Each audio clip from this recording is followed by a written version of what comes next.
All right, welcome to episode 8, the final Morpheus Podcast. We have decided on the name change. We are waiting for it to clear legal to make sure that someone from far, far away doesn't sue us into oblivion.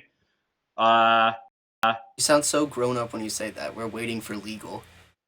You sound like a real company. Yeah, well, with us today, Harry and I have Bob Stanley, better known to you on Twitter as Prop Holiday. Hi, Bob. How's everybody doing? How's it going? Bob is, as you would gather from his name, a prop betting specialist and a good friend of the show. And of course, Harry D'Agostino, whose hair matches his shirt in sort of a weird Charlie Brown duotone kind of way. That's what I was going for. What's up, Harry? How's everyone doing? It's what everyone's going for. All right, so this week is a special week. We're going to be doing 2 shows. We're going to be doing a show today talking about Wild Card Super Week and last night's national championship.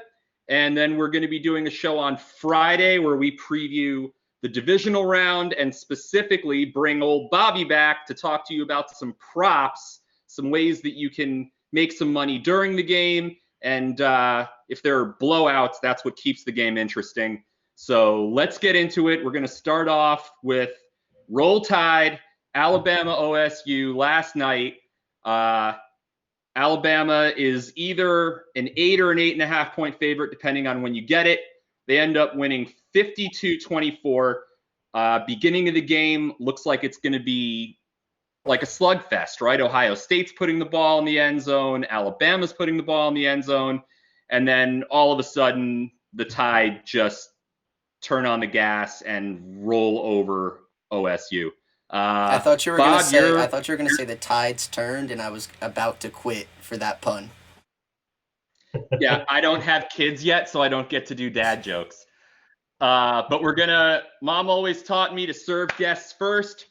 So Bobby, talk to me. Which side? We discussed this at the end of our previous conversation, which happened Saturday before the games. Did you have Bama or OSU with the points? With the points, I actually liked OSU. I thought they were going to keep it close. They did for about a quarter, and then it really wasn't much of a game.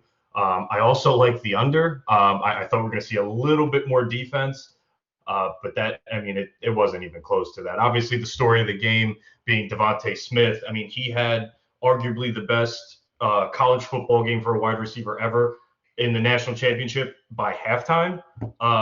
My play last night was really going to be on Justin Fields. I saw him having what could be a performance that makes the number 1 overall pick questionable. We didn't see that from him, but overall the story really is about Alabama and obviously Nick Saban continuing his dominance, going for 7 national championships. So Harry, who did you have with the points? Well, I had OSU with the points, but I am from Ohio, so I had to just ride them for my own sanity. But I took the over. I thought we were just going. I was thinking that OSU was going to carry more of the points, but luckily Nick Saban wanted to make a point. Didn't take his foot off the gas really until the last until the last 2 drives. So my friend had an alternate of 82.5, I think it was, or 84. So he wasn't very happy by the end of the game with a total of 82. Yeah.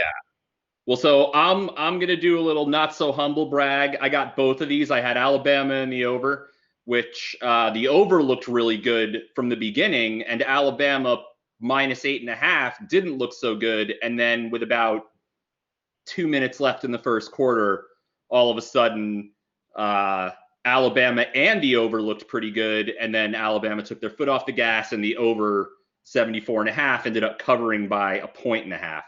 So let's talk. Bobby, you brought up the 2 individuals that I want to talk about, Fields and Saban. And so we can obviously we can get into the other individual performances, but Nick Saban passes Paul Bear Bryant 7 national championships. Is there any reason, if you're Nick Saban, that you are ever leaving Alabama, or is this a Coach K at Duke situation? You have to ask, is it even fun anymore for him? I mean, he's really rolling through college football. They're in the conversation every single year. There's talks now with Bill O'Brien coming on next year. I don't know if you guys saw that. As I think he's going to replace Sarkisian as the offensive coordinator. I don't know. They mentioned that briefly yesterday. I think in the commentary, but yeah, man, he's it. I can see it being a Coach K situation where he just never leaves and goes out kind of as a guy who could park his car in the middle of the street in Alabama and never get a ticket. He's get the Kobe Bryant treatment in LA. He can do as he pleases. Yep, he's getting a statue, no question about it. Harry, let's talk about Justin Fields. I'd say, if not unanimous, at least consensus top 5 pick going in. Well, I think top 5 after the Clemson game. I think before the Clemson game, you're looking at least first round, but going into this game. Now, I happen to think that Fields going in the top 5 at all, no matter how he played in this one, would have been insane. Looking at the teams with the top 5 picks, assuming Jacksonville takes Trevor Lawrence, for Miami to spend on Justin Fields. Atlanta has said, or at least it's been indicated, that they're not as interested in Fields. They're interested in a kid out of BYU whose name is escaping me right now. Mac Wilson. So what do you think, Harry? What do you think about if they took Justin Fields? A quarterback people aren't quite sure about. Yeah, it would absolutely be a Jets move. And it would just, who knows? But what do you think this game did, if anything, to Justin Fields' draft stock? Well, I think it definitely hurt it, especially from just the surface. But you also have to look at some of the pieces that OSU weren't missing to start the game, but were missing that got hurt during the game, right? You have Trey Sermon. They lost their tailback. Yeah. That did give us the opportunity to hear the name Master Teague blared all over the country 70 to 80 times. And personally, every time that I wasn't really paying attention, I thought that Master P was running the ball for Ohio State, which sounds like whatever. Anyone, by the way, if you don't know who Master P is, you suck. But Master P was like a professional level basketball player and had tryouts for the Magic. And so, I don't know, maybe Master P, but it was Master Teague the third. So, is Master P old enough to have had a kid who's had a kid who's now 19 years old? I don't know. I couldn't figure it out. But, yeah, I think that speaks well to Harry's point about OSU. But, yeah, that Sermon kind of blew up this year and in the second half of the season. In not having him, he's been such an integral part to their game plan. Their season was 7 games long, but still dropping a guy like that in the first play, I think really does affect the offense. And it kind of forced Fields they couldn't rely on the run game as much, and Alabama knew that. And I think the second point with Fields is that the OC, in my opinion, kind of wimped out, starting with halfway through the second quarter, more towards the end of the second quarter, but when you're down 3 scores at the start of the second half and you're still running 3 runs to go 3 and out, something.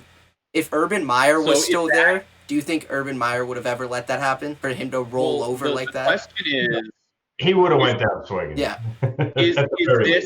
Does this speak to Justin Fields? Does the OC of Ohio State know something that we might not have known about Justin Fields, and the sort of thing that we have seen happen with big-time program quarterbacks in the past, where, yeah, it's great that you throw for 50 touchdowns and 2 interceptions and 80 million yards because all of your receivers are Ohio State open or USC open or Alabama open.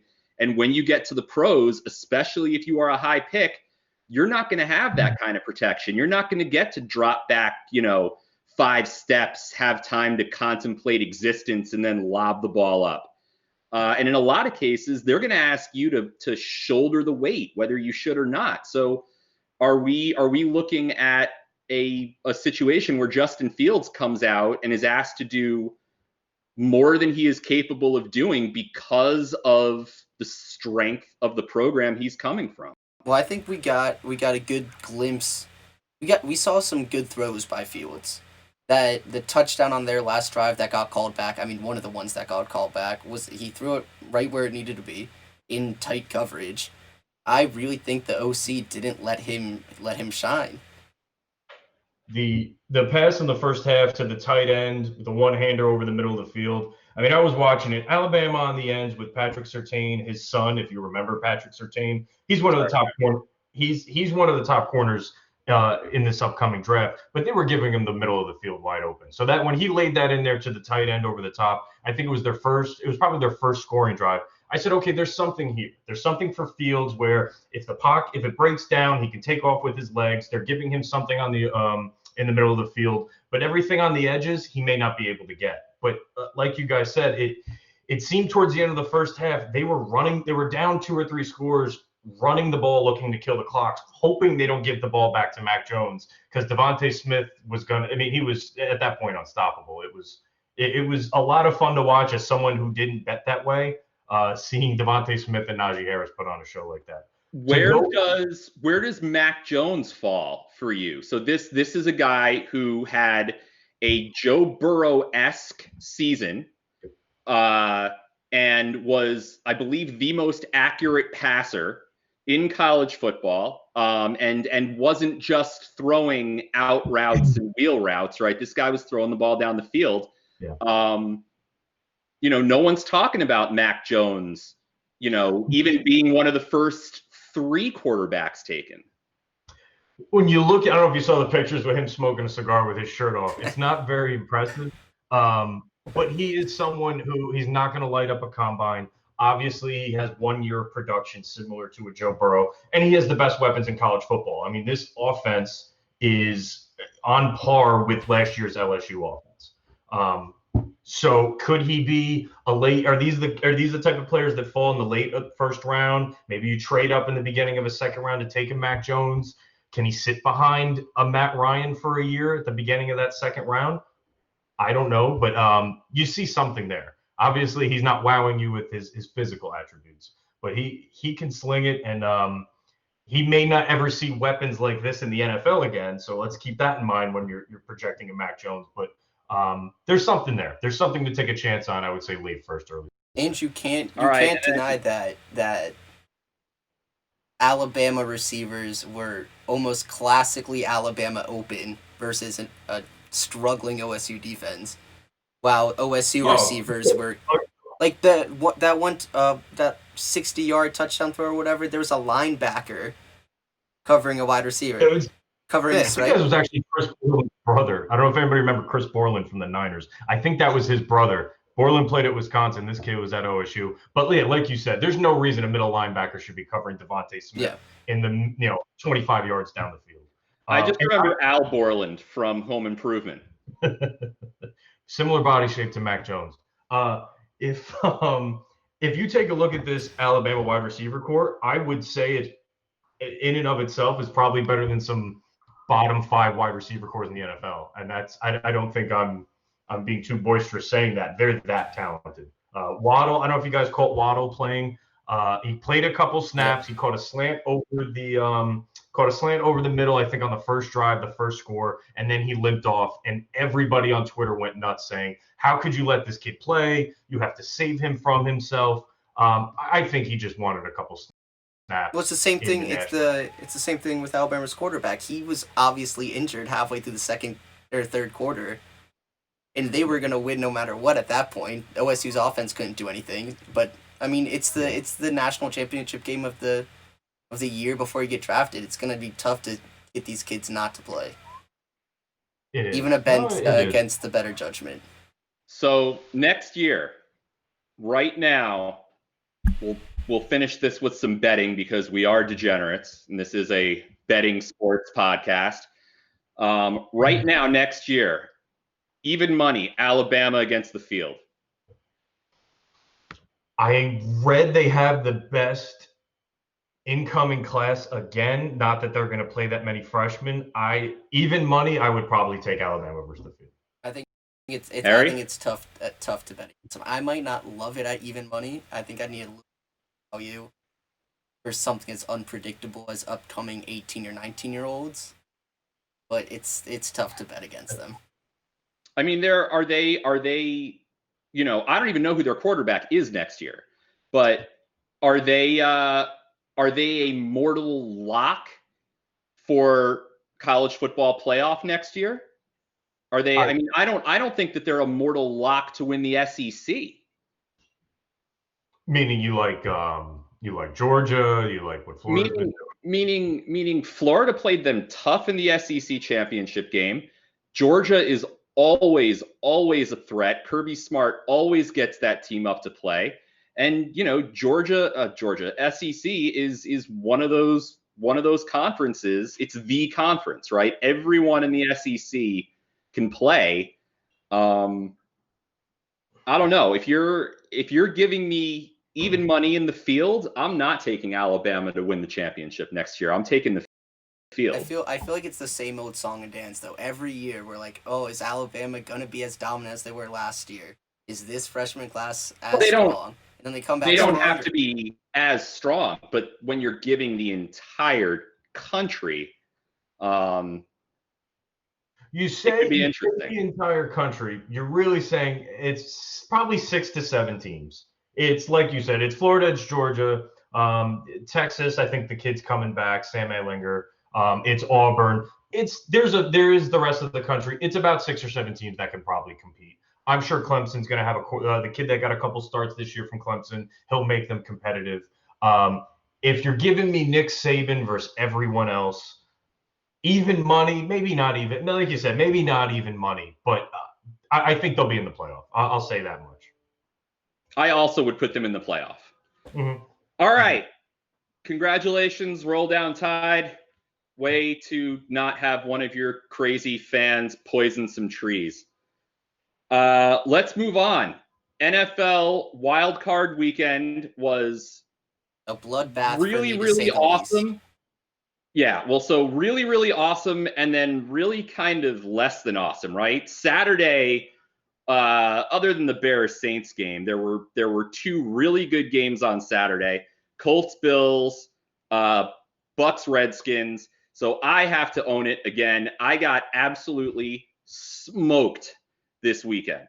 I won my money line bets, but I lost on the Bills with the points. I lost on the Bucks giving points. I lost on the Bears getting points. I lost on the Browns getting points. I lost on the Titans getting points, and I lost on the Seahawks giving points. I lost all 6 against the spread.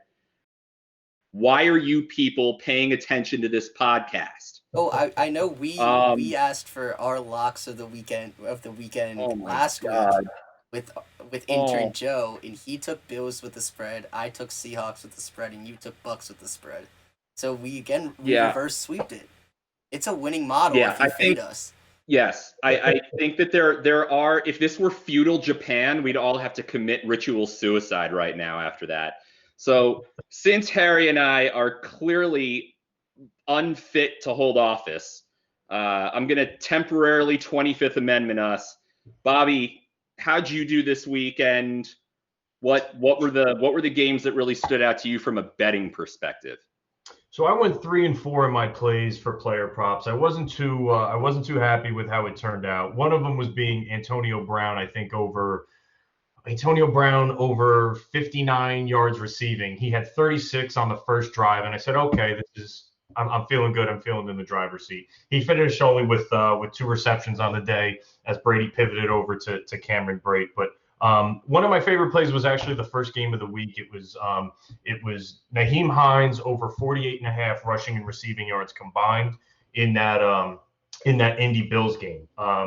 It was very quiet all game. He had about 13 yards combined at half.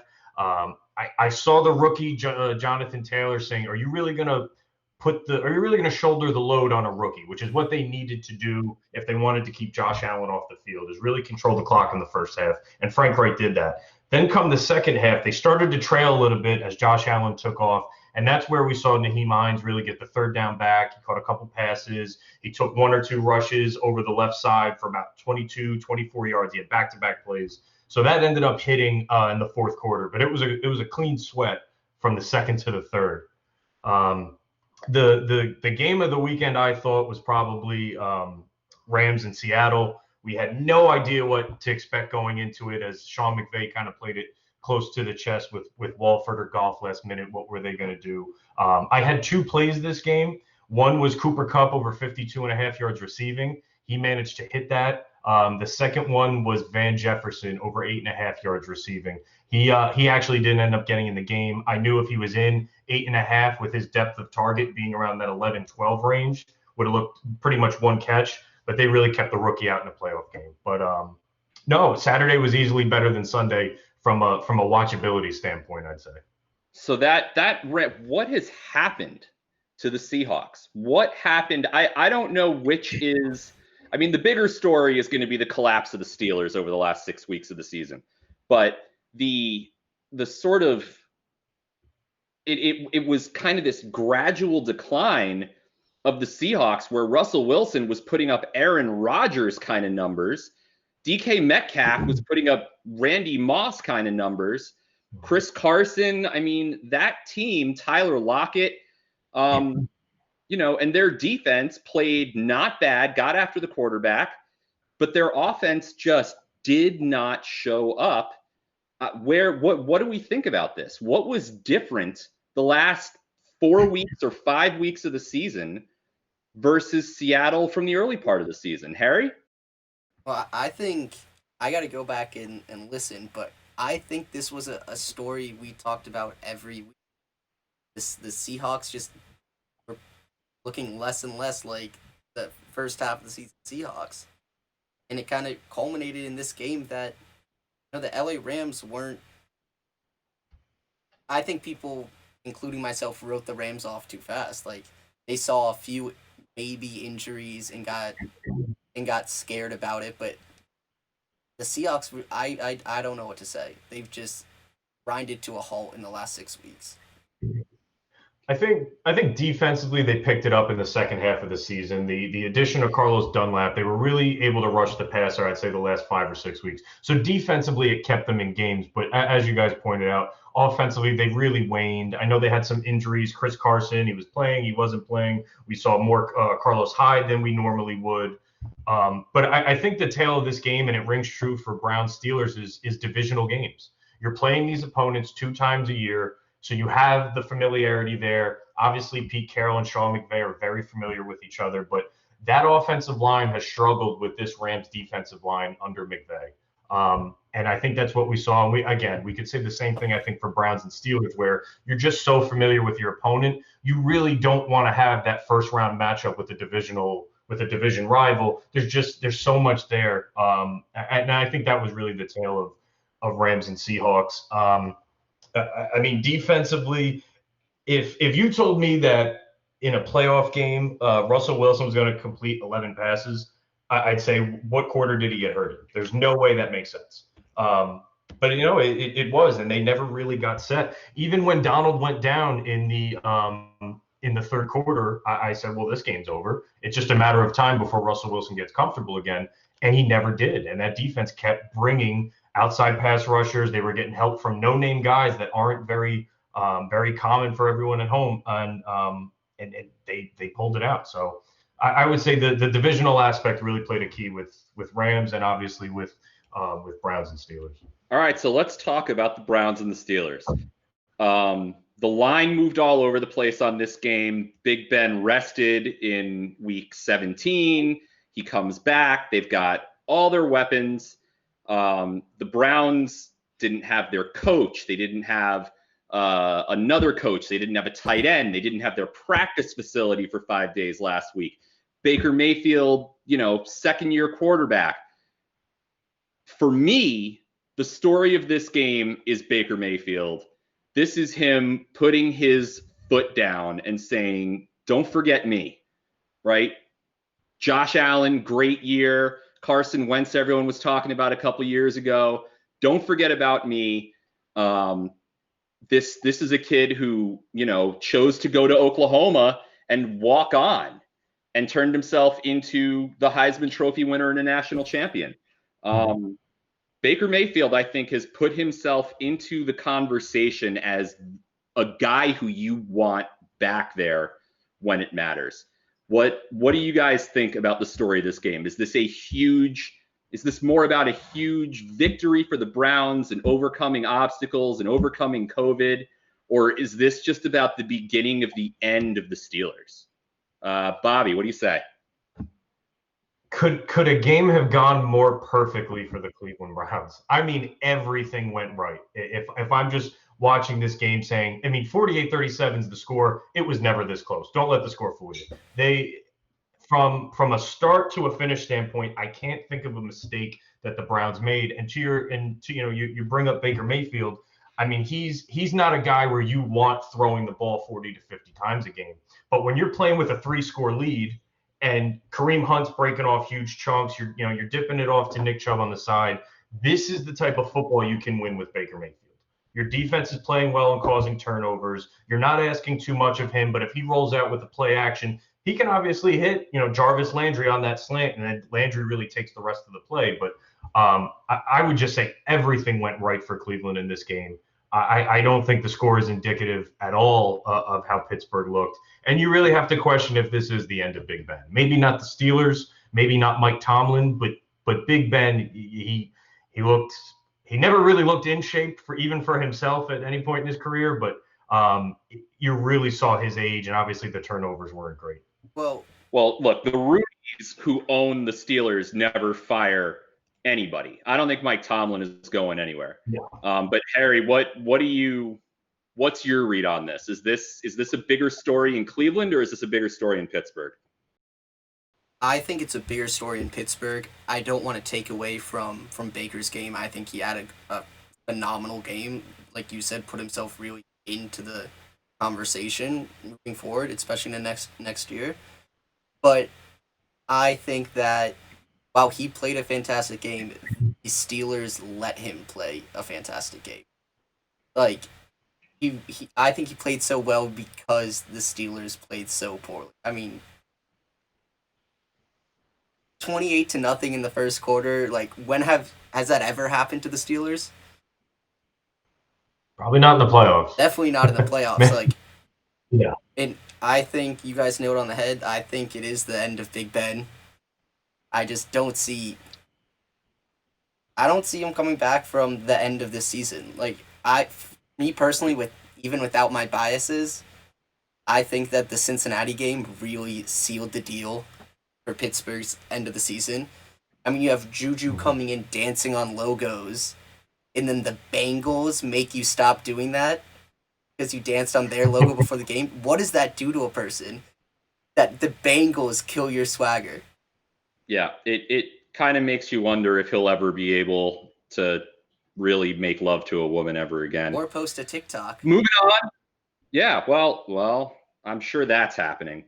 Let's move on to another great quarterback who got bounced. Phillip Rivers leading the Colts against Josh Allen and the Bills. I thought the Bills were going to win this going away. They didn't. I'm going to ask the same question. Is this story more about the Colts falling short? Actually, it's a different question. Is there a such thing as a moral victory in the NFL or the playoffs? Because the Colts were better than a lot of people thought they were going to be. And is there a such thing as a bad win in the playoffs where the Bills didn't get it done the way they were supposed to? Harry, how are you feeling about this as a Colts fan and as a Bills fan? Where do you come down on this? Well, I just want to reiterate what I said last week about that I was worried about this game. I didn't write off the Colts like you and Joe did last weekend. But you didn't have a reason. We asked you why, and you were just like, it's a gut feeling. But yeah, it's a gut feeling. Yeah, my COVID gut. But I think this was the Bills' defense letting it be closer than it. I think Josh Allen played a great game, like we expect from him. Not an outlier, but just kind of what we expect from him this season. But the Bills' defense just wasn't wasn't their self. They weren't, they weren't pestering Rivers as much as they usually do. They gave up big runs. That's not very characteristic of the Bills. I think this season especially, but I think that was the story of the Bills. Bob, what was the takeaway from this one? I can't really say it's a knock on the Colts. I mean, obviously, it's going to sound corny. They're the best 7 seed ever in NFL history, but no, they're a very, very good football team. They were overlooked, I feel like, going into the playoffs. Obviously, Buffalo was storming going into the playoffs. They were averaging something like over 40 points per game the last 3 games. But Frank Reich had a game plan. I'm going to control the clock. I'm going to keep Josh Allen off the field. I have a fresh rookie running back who you could make the case was probably the 4th or 5th best back in the league this year. And they played a very, very good game. I don't take anything really away from Buffalo other than they played a solid opponent. Like I said, I thought Taylor looked very, very good. The 2-minute drill going into halftime with Josh Allen showed you an MVP caliber player. The throws he's making on the run look like Aaron Rodgers. He's just as big as Cam Newton. I mean, he really wasn't running this much during the regular season. He ended up being the leading rusher for his team in this game. It feels like they were saving his legs really for the playoffs. They didn't want to see any injuries happen, but he can take this team very, very deep. I hope we end up seeing that matchup with him and Mahomes. I really take nothing away from Indy. I thought they were a great team this year. I hope to see Phillip Rivers back. I don't know if we will. I thought he played well and within himself with a good run game, but this was 2 very good teams that really the rankings in the playoffs didn't do justice, and Buffalo was the victor. I still think Buffalo should win this week. Obviously, we're going to get to that, but I take nothing away from these teams. Frank Reich did a great job for Indy this season, and I would just say Buffalo was the better team, and they had to grind one out. What do we think about the play, the down by contact versus a fumble right at the end, though? Are we all on the same page here that was a fumble? With Zach Moss? Yeah, I think right at the end of the game. No, I remember. Go ahead, Alex. You go first. I don't think it was that clear. I think gun to my head, it's a fumble, but I don't think that it was. You don't think there's enough clear and obvious to reverse it? Right? That's what they say. They say it needs to be. Well, I don't think that that's clear and obvious, but it's basically you need to see. You should see it the first time, right? That sort of smoking gun. Oh, there it was. He wasn't down. And do I think that the call was right? Probably not. But upholding it by the letter of the law, where you need to have overwhelmingly obvious evidence to overturn, I don't know that was there. No. I thought he was down in the moment. I thought I saw. I mean, I'm sorry. I thought he was down after replay, not in the moment. I take that back. But yeah, no, there was a lot of calls this weekend where you could say, do we really need to overanalyze? It feels like every play gets blown dead. There's stoppage. Obviously, we need to fit in more Baker Mayfield progressive commercials. But every single game, there's so much to overanalyze. You really just want to say, let's let it play out. Let's go with what. I mean, obviously we have this for a reason, but there really is we have a need to get it right, but we also have a need to live in the moment, and it seems like we shy away from that sometimes. And also momentum. Like what do the Colts do if there's not a 5-minute break there? I mean, they keep the ball after it, but that was a pretty big pickup. Rivers is buzzing. That kills his momentum. Oh yeah. So I think also for Phillip Rivers, this is one of the rare, not unheard of, but rare cases where a quarterback late in his career jettisons his team or jettisoned by his team, goes elsewhere and pads his resume, goes elsewhere and continues or even plays up. Right. I think a lot of people were waiting on Phillip Rivers to, because he had all the weapons in the world in San Diego, Los Angeles, right? He had the Keenan Allens. He had Melvin Gordon back when Melvin Gordon was good. He was throwing to people. And the last 2 years with the Chargers were terrible. He comes to Indy, less talent, but Frank Reich is there. And, in my mind, Phillip Rivers was a Hall of Famer going in. And this is a guy who, late in his career, we saw it. Randall Cunningham did it in Minnesota. Joe Montana did it in Kansas City. And I think Phillip Rivers is coming back. I don't know if he really thinks that Indy team is a true contender, but Jacoby Brissett is a decent enough quarterback. But if I'm Frank Reich, and he's already said it, that if Phillip Rivers wants to come back, Phillip Rivers is the starter next year. I think he'll be back. Yeah. All right, we've talked a little bit about Rams Seahawks. Let's talk about Ravens Titans. That was such a disappointing game. Right. So I felt like the Titans getting points at home, was 3.5. I figured that they would at least cover or break the spread. Never in a million years would I have thought Derrick Henry would get bottled up like that. Lamar Jackson wasn't looking great until he broke that 48-yard run that sort of looked to free him up. But coming out of this game, my takeaway is I was not super impressed by the Baltimore Ravens. I'm not impressed with either of these two teams. Harry, what's your takeaway here for the Ravens and the Titans? It was kind of the Ravens kind of reverted back to kind of historical Ravens, right? Kind of a defense first team that we hadn't really seen this year. I mean, a lot of their games this years have been shootouts or Lamar just absolutely destroying team spirits. But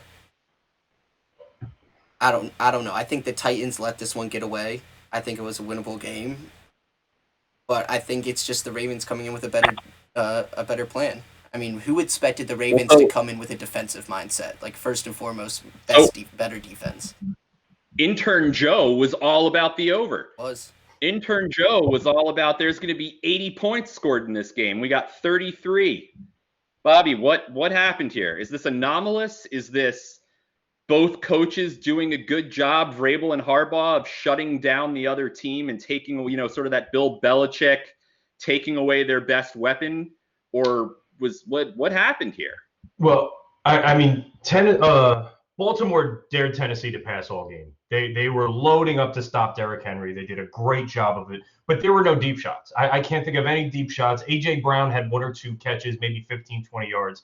But you're not trying to grab a pass interference. You're not trying to throw deep to Corey Davis, which was my worst play of the weekend. I had Corey Davis over 58.5 yards receiving. He didn't register a catch. So that one was tough to stomach. But I looked at this really as a feather in the cap of Lamar Jackson. So the narrative on him was, if you play this style of football where you run first, if you get down, you're never going to win a game. And that was actually true. They were not able to win any games where they got down early.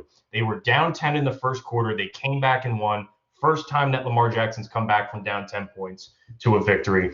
And you really look at it strategically, whereas Tennessee plays man defense, and they're one of the worst pass rushing front fours in the league. So if you're not getting home, you cannot hold coverage that long, and you're going to be giving up big plays to Hollywood Brown, which we saw him have, I think, like 90 yards receiving. He had a couple really big catches. And then obviously the very long runs, where if your corners cannot hold long enough and you can't get to the quarterback, you're going to see these splash plays. So I came away impressed with Baltimore. I came away impressed with Lamar Jackson. He definitely, he got his first playoff win. But bucking that trend of, if we get behind, we can still win a game. Obviously, hats off to Baltimore's defense. To be able to contain Derrick Henry like that is, have we really seen that? I think Green Bay did a good job. Green Bay did an okay job earlier in the season on Derrick Henry, but that was damn near impressive. So hats off to the defense. But I was happy to see Lamar get the monkey off his back with finally winning a playoff game. All right, Bears Saints. So Saints are hosting as 10.5-point favorites. I like the Bears. I still like the Bears. So they lost 21-9. 7 was in that guy's hands. Who was the receiver who had the ball go through his arms? Right? Wims. I think it was You Wims. need to do your young quarterback a favor. Okay, Mitchell Trubisky is like trying to rebuild his shattered life of like former coaches from the CFL and offensive coordinators and Brian Urlacher saying off like there's just Nick Foles coming in. Harry was the first quarterback for Chicago for a couple of weeks. You have got to catch that ball. That's early on. I think it's a different game, and at the very least, I think the Bears are not losing by more than 10. That's one of those things that you look back, and that would have made this a game, and that just ticks me off because I lost everything this week. Bobby, what do you take out of this? 21 for the Saints at home against the Bears. Montgomery had nowhere to run. What do you take from this? I mean, you're 100% right. If he makes that catch, it's a completely different game. I was never too high on Mitch Trubisky or the Bears this season. The monsters of the Midway have not been that case in a very, very long time. So defensively, I also was not impressed, but it was a boring game. I wanted to see more from the Saints. Every year with the playoffs, I need to see something. And every year with the Saints and Drew Brees, I mean, I think they're cursed, obviously. The past couple of years in the playoffs, they've been getting bumped out in horrible fashion. But I was waiting to see something from them. Alvin Kamara got a lot more touches out of the backfield versus passing game. I think that has a lot to do with Mike Thomas being back. Mike Thomas had a very good game in his return. We're still seeing a lot of Taysom Hill. We're still getting these Taysom Hill packages, and I'm not sure what photographs he has on Sean Payton that we still need this much Taysom Hill, but he's there. It was a little bit risky for me also with Drew Brees jumping over trying to jump into the end zone from the one, coming off of broken ribs, about to be 42 years old. I don't know why you're doing that with a game that you pretty much have control over. Maybe save that for an NFC Championship game, but that one kind of threw me for a loop. The last thing I wanted to say, if Jimmy Graham retires, if Jimmy Graham was considering retirement, he should do it off the walk-off, one-handed run into the back of the end zone touchdown. You're not getting a better sayonara to your career than that. So if he was on the fence, Jimmy Graham, hang it up. You go off in playoff fashion. Well, so Jimmy, just to move to Jimmy Graham for a second, true or false? If Jimmy Graham never leaves New Orleans, Jimmy Graham has a legitimate shot to go to Canton. True. I think Jimmy Graham is Jimmy Graham is a Hall of Famer until he gets traded to Seattle. Yep. True or false? No, he was that talented. I mean, he was Kelsey before Kelsey and everything in between. Obviously, he was never the blocking tight end that Gronk is, but for that 4 to 5 year stretch, he's winning jump balls. He's making every NFL player that got drafted from the 5th to the 7th or undrafted from playing D1 college basketball owes Jimmy Graham a dinner, because he made a career with his athleticism. He certainly could have been in Canton, I feel like, if he stayed. But now we have to watch him walk off with the Chicago Bears, his stint with Seattle, But I agree with you that sort of Forrest Gump, Bo Jackson running into the tunnel. If he'd just gone straight into the press room and sat down with all his stuff on and announced his retirement and then run out of the parking lot. Perfect. All right, so moving on to the last game, we have Bucs Skins. Harry, I'm going to give you the honor of roasting me for saying that the Bucs were going to come in here and Tom Brady was going to just, rename FedEx Field Tom Brady Stadium. I can't give you too much stick for that, because I was also saying that Tom Brady was going to get up with just to prove Chase Young wrong. I mean, right. So what did you see in this game? Did you see a letdown from the Bucs? Did you see a better effort from Washington than you expected? Or are the Bucs not as good as people like me thought they were? I think to be perfectly honest, I think Washington played with more heart throughout the whole game. I think Tampa kind of coasted in off the back of Tom Brady, and now people telling them like on talk shows that these are Super Bowl contenders, and I think they've got to be careful because they just, I mean, they won by 8, but Washington gets in as the first team to be 7-9 in the playoffs. No, I think it's happened twice, right? Okay, Seattle, well, but has been gifted their playoff berth from the Eagles. Yeah. No, they were playing with house money. I mean, you could tell that they shouldn't have been there. Obviously, Alex Smith, last minute scratch. They put this. How do you say his last name? Heineke. So. I think he was. They said on the broadcast that he's still in college. He's taking like all these math classes, and he gets called in, and he may have earned himself a roster spot next season. So he was a lot of fun to watch. Brady's rolling. Obviously, the Bucks, they have secondary issues. They've had them all season. They got a good front four. They can stop the run very well, but that secondary could be what keeps them out of the Super Bowl. From a Tom Brady front, giving up 306 passing yards to a guy who's still taking math classes, that's never a good look. Exactly. But from an offensive standpoint, I mean, Brady's rolling. If you're looking at the Brady-Belichick breakup, Belichick's home eating ice cream underneath the covers, while Tom Brady has the best wide receiver core in the league. It's right. And if anyone, I mean, in that question, who was more valuable, I've got the Patriots in the playoffs if they're in the AFC East, if Tom Brady is there. So and not because they were any good, just because Tom Brady is that good.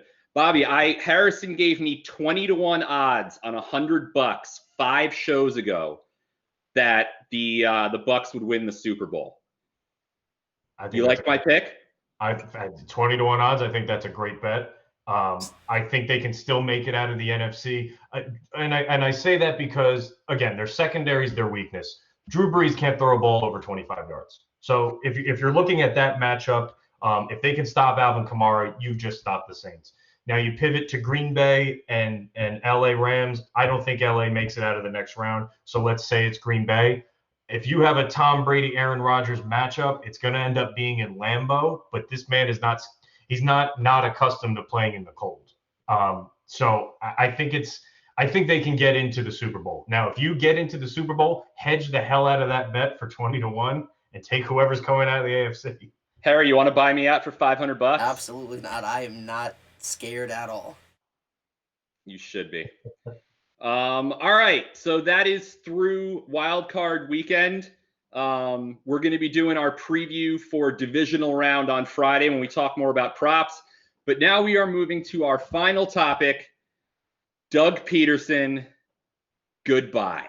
So on our last show, we were talking about Doug Peterson and how he must have lost the locker room and how there were defensive players who wanted to rip his head off like Latimer in the program, having roid rage. And I said, apparently incorrectly, that he must have had the okay from upstairs. Laurie must have known that he was going to toss this game because there is no way that any head coach, especially in a city like Philly, would have the balls to dump Week 17 division with the playoffs on the line. I couldn't imagine that Doug Peterson had that kind of comfort with his job. And apparently he did. And apparently he didn't have the go-ahead because he was fired. And I personally, I don't wish ill on anyone. And if I do wish ill on people, they're usually the Eagles. But I can't feel bad about this. I don't know how Doug Peterson ever looks a player in the eye again, certainly anyone who was on that Eagles roster, and asks that player to, give more, play with heart, play to the whistles. So the two things I want to discuss are, were you surprised by this move? And will Doug Peterson get another gig in the NFL? This is a Super Bowl winning coach, but is he ever going to be able to command the respect of a locker room again? Harry.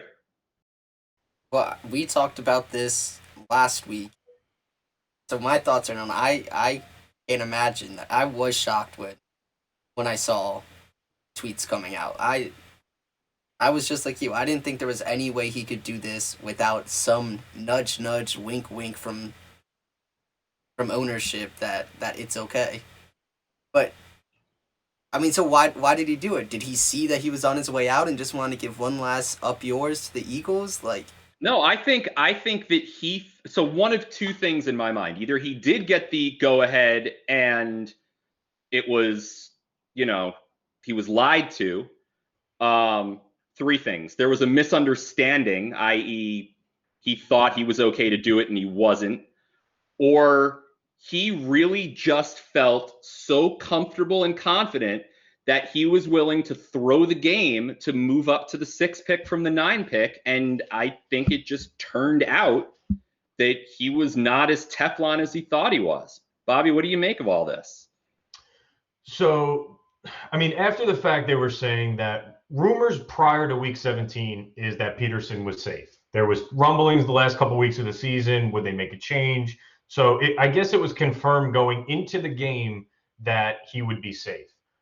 What I don't think he expected was that he was going to lose the locker room. He completely lost it. There's rumors that they had a whole defensive players back.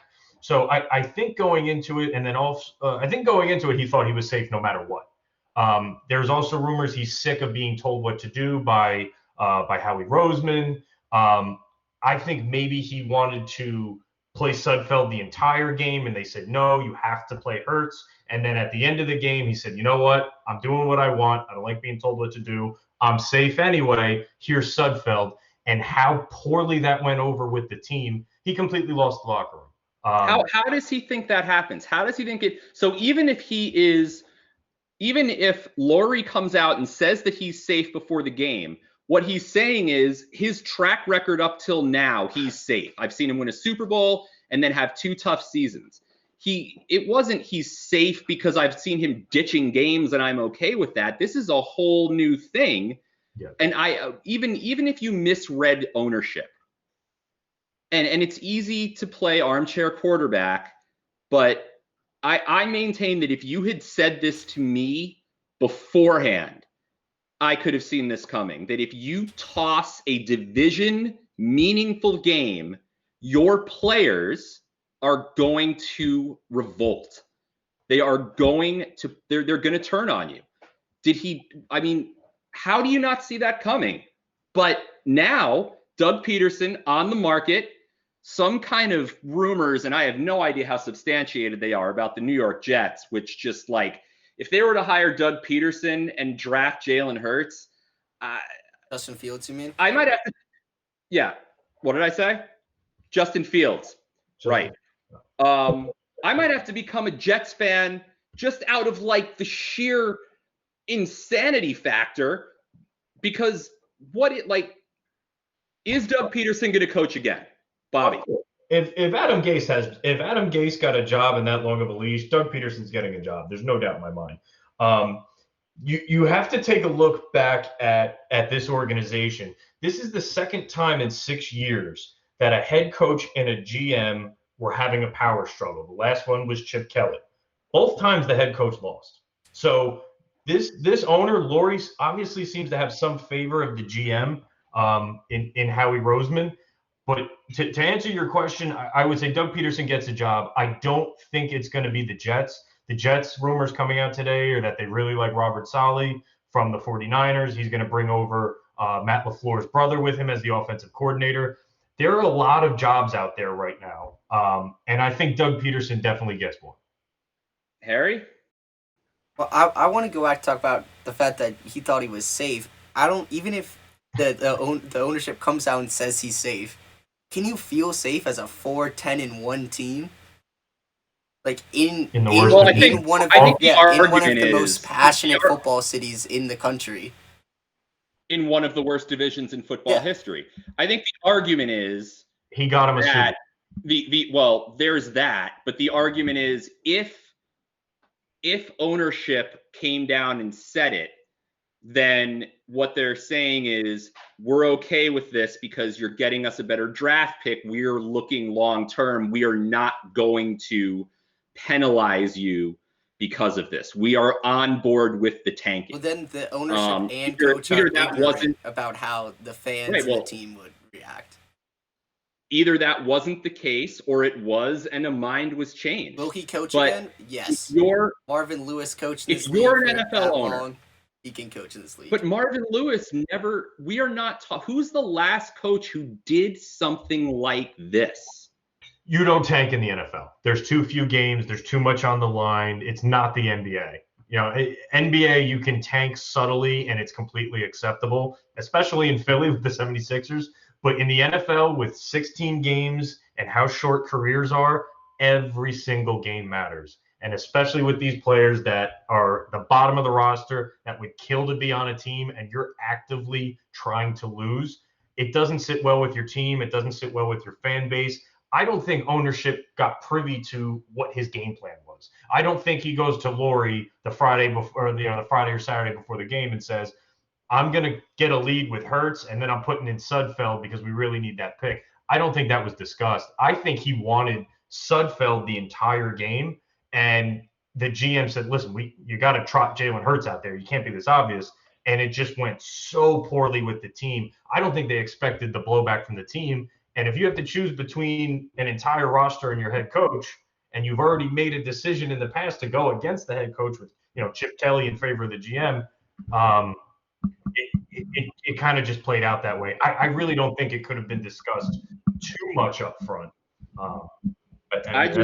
You're probably right. The guy's got a Super Bowl ring. It's still shiny. The only one, their only Super Bowl ring in the most diehard fan city, arguably in the nation.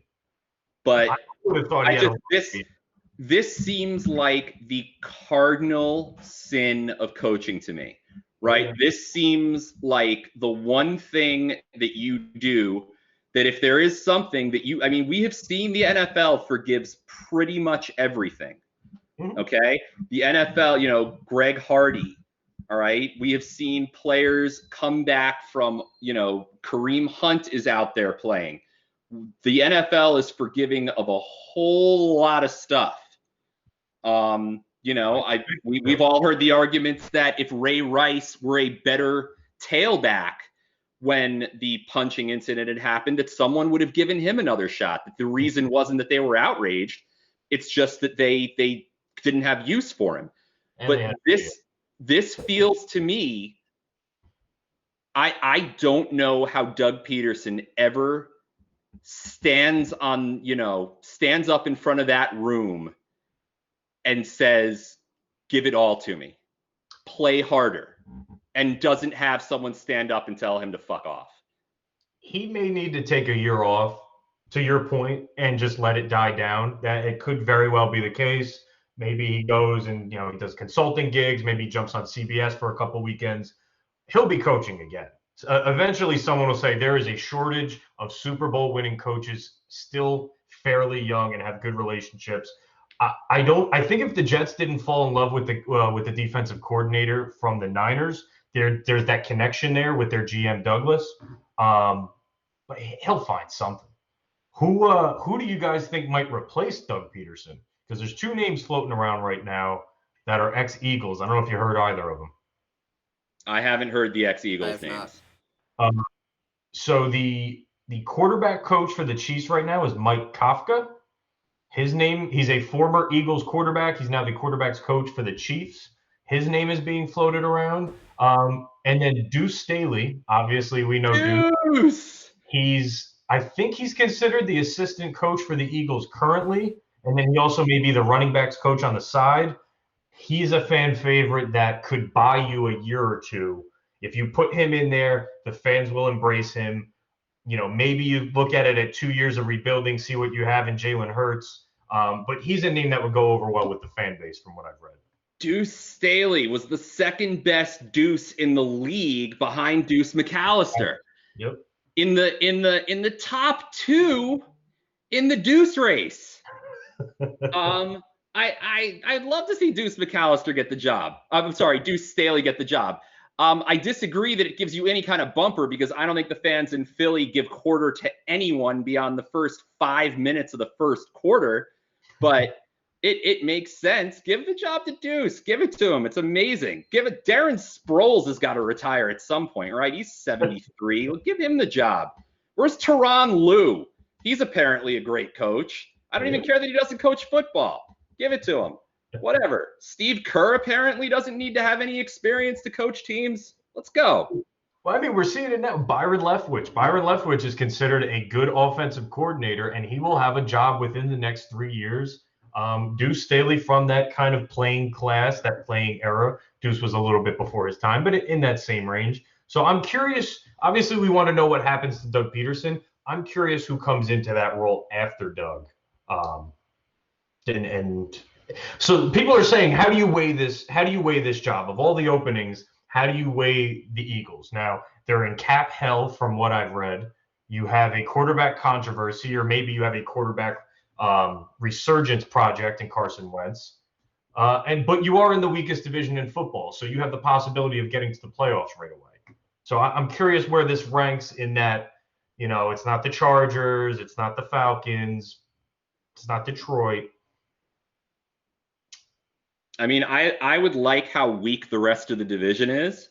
Mm-hmm. But, it says something when ownership goes through coaches this way. I would be wary. You're going to be the head football coach in a football city. The Link is not the friendliest place when that team is losing. No. All right, so we are now going to do our favorite part of our podcast, begging rich people for sponsorship money. Bobby, you're the guest. Who should we beg? We never decide this in advance. It's much more fun to do it this way. Who should we beg for money this one? Who should we beg for? Progressive seem they throw out tons of ads. I don't know how this normally goes. Subway seems to be rolling in the money. Deion Sanders is getting okay. Deion.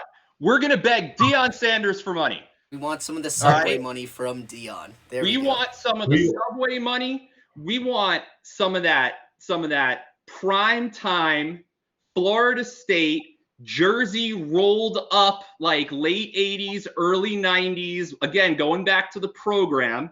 All right. We want some of that Falcons, Niners, Braves money. Deion. We love you. We love cornerbacks. We love cornerbacks who play. I loved it when you played receiver in Dallas. I loved how you went and won in Dallas and San Francisco. You didn't care. Bobby, talk to Deion. I know that you guys are friends. One of the greatest athletes of all time. Only player to play in a World Series and a Super Bowl ever. It'd be great to get you on with the Morpheus app. And we're a fan of sports, and nobody epitomizes sports better than Deion Sanders. Harry. I mean, I couldn't have said it any better myself because. Yeah, Harry was like 6 months old when Primetime retired. But you know what? You look good in the Subway ads. You still are kicking it. We could do with some Deion bucks, some Deion dollars. There we go. The hair's looking good. The hair's looking good, Deion. We see it. It's coming in full force. You got a nice fade going now. Yep, and you could get your own segment. It would be the prime time segment on the podcast. It would be epic and amazing. All right, so that's going to be all for us. We will be back on Friday once again to talk about the upcoming divisional round. Follow Bobby, Prop Holiday, on Twitter. He'll be sharing tweets. He'll be sharing props and his thoughts as the week goes on. And we'll be back with Bobby on Friday to get some insight into the divisional round. Until then, I'm Alex. I'm Harry. I'm Bobby. Yeah, well, you're talking at the same time. We're out.